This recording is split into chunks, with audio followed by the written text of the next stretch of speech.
Estamos de volta no Em Casa com o Pastor. Semana passada falamos sobre como entender os nossos medos, né? E hoje nós vamos falar sobre como lidar com aquilo que nós não entendemos. E o texto é Salmo 66, o versículo 10 até o versículo 12.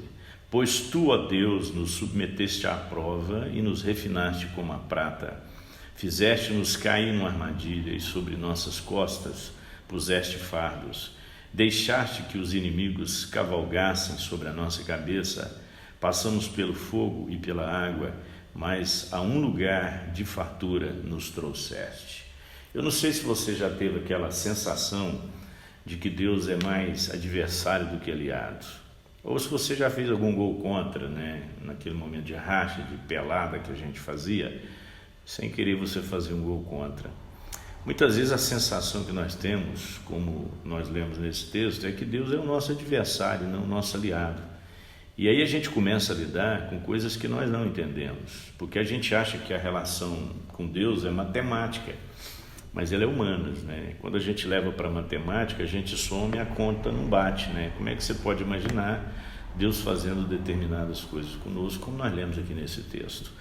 Então, quando você está lidando com aquilo que você não entende, você tem que fazer três coisas. Primeiro, perceba aí que Deus permite a prova para o nosso próprio crescimento, né? Tem muita coisa que os nossos filhos precisam passar, né? Quando elas são crianças, elas precisam ter algumas experiências para elas amadurecerem, mesmo que seja uma coisa dolorosa, né? Eu mesmo tive que corrigir meus filhos várias vezes, e aquilo parece que doeu mais em mim do que neles, né? Mas era necessário que eles fossem corrigidos. Então Deus nos coloca à prova em algumas situações. Deus não nos coloca à prova para saber como nós vamos reagir, para que nós mesmos tenhamos conhecimento daquilo que a gente tem como resposta, porque Deus sabe, Ele não precisa provar ninguém, mas nós precisamos ser provados para sabermos até onde nós suportamos.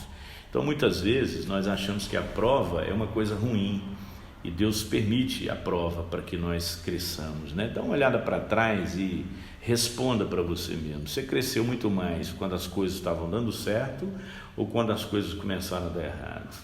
Quando você enfrentou problemas na sua vida. Então não menospreze as provas, as dificuldades, não murmure, procure entender para onde Deus está te conduzindo, até onde você pode crescer com tudo isso, né?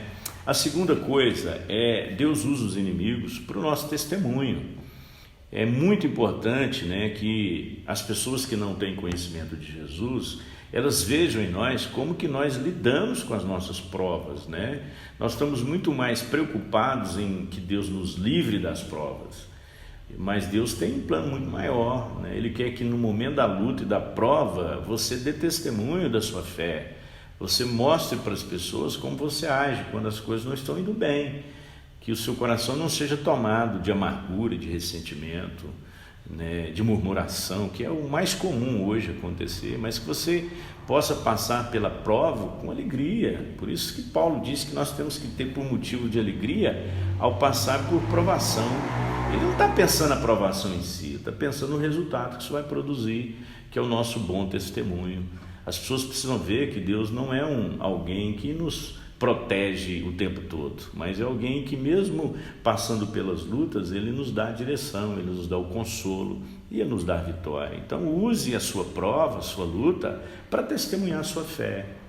A terceira coisa é Deus nos prepara para a abundância, né? Se você olhar o final do verso 12, diz assim: passamos pelo fogo, né? Passamos pela água, mas Deus nos leva a um lugar de fartura, ou a um lugar de fartura nos trouxeste. Então o plano final de Deus é sempre a abundância, né? É sempre o bem, mesmo que a trajetória seja difícil, né? Então Deus está te levando para um lugar de fartura, Deus está te levando para lugares mais altos, e para que isso aconteça, às vezes nós temos que passar pelo vale da sombra da morte, não apenas pelos verdes pastos, né, e as águas tranquilas.